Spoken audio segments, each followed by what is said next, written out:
এক পুকুরের ধারে থাকত ধীর স্থির কচ্ছপ টুকু আর চঞ্চল পাখি চিকু।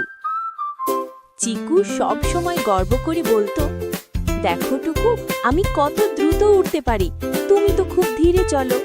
টুকু হেসে শান্ত গলায় বলতো, ধীরে হলেও আমি থামি না।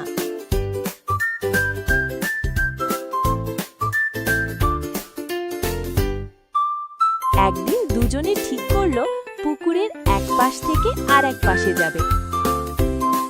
চিকু উড়ে উড়ে গান গাইতে লাগলো।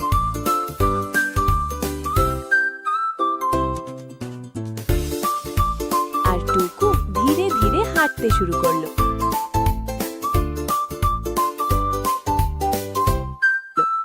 মাঝপথে চিকু ভাবলো, টুকু তো অনেক পিছিয়ে, একটু বিশ্রাম নিলে কি হবে।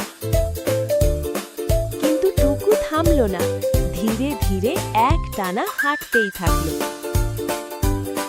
কিছুক্ষণ পর দেখা গেল টুকুই সবার আগে গন্তব্যে পৌঁছে গেছে।